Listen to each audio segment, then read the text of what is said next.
আজকে এমন একজন ব্যক্তিত্বের জন্য আমরা দোয়া মাহফিলও আলোচনা করছি, যে ব্যক্তিত্ব আমাদের পুরা বাংলাদেশকে মাত্র 12 দিন পূর্বে 30শে ডিসেম্বর আমাদের ছেড়ে চলে গেছে।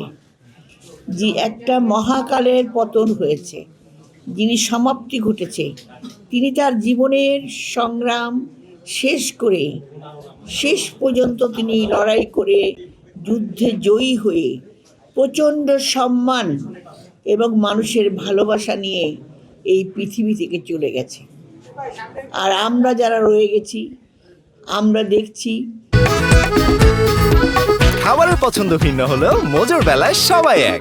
বাংলাদেশের একটা উজ্জ্বল নক্ষত্র, যিনি সকল সময় বাংলাদেশের মানুষকে গণতন্ত্র, স্বাধীনতা, সার্বভৌমত্ব, কথা বলার স্বাধীনতা, সাহস, সব কিছুর পিছনে যিনি প্রেরণা যোগাত, মাদার অফ ডেমোক্রেসি, তিনি সেই নক্ষত্রটা হঠাৎ করে বাংলাদেশের আকাশ থেকে চলে গেছে। আমরা সেই এখনও তাকিয়ে আছি সেই আকাশের দিকে। আমরা এখনও মনে করছি ওই নক্ষত্রটা আছেন, তিনি হয়তো অদৃশ্য হয়েছেন আমাদের চোখের সামনে থেকে, কিন্তু আমাদের মনের ভিতরে, আমাদের অনুভবে, আমাদের চিন্তায়, আমাদের চেতনায় সকল সময় সেই নক্ষত্রটা জ্বলজ্বল করে জ্বলছে। যে নক্ষত্রের মধ্য দিয়ে আমরা সাহস পাচ্ছি, আমরা প্রেরণা পাচ্ছি, আমরা গণতন্ত্রের জন্য লড়াই করতে পারছি। আগামী দিনে যে বাংলাদেশ নির্বাচন আসছে, সে নির্বাচনকে সুষ্ঠুভাবে পরিচালনা করার চেষ্টা করছে। আজকে তার যোগ্য উত্তরাধিকার আপনারা জানেন, জনাব তারেক রহমান, যিনি বর্তমান বিএনপি চেয়ারম্যান হয়েছেন, তার নেতৃত্বে আজকে আমরা সেই উজ্জ্বল নক্ষত্রের প্রেরণায় কিন্তু আমরা এখনও সকলে একত্রিত হয়ে আছি।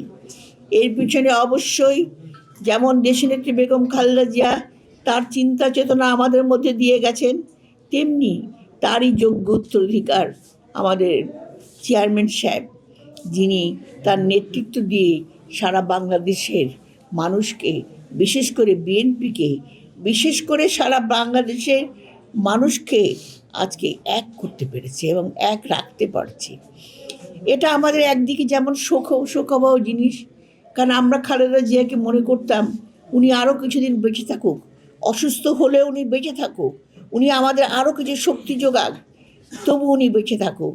কিন্তু উনি চলে গেছেন, যেমন আমরা এখন শোকাবিত হয়েও আমরা চেষ্টা করছি তার এই শোককে এখন শক্তিতে রূপান্তরিত করার জন্য। সেই শক্তি আপনারা সবাই, সেই শক্তি আমরা সবাই, সেই শক্তি বাংলাদেশের জনগণ। আজকে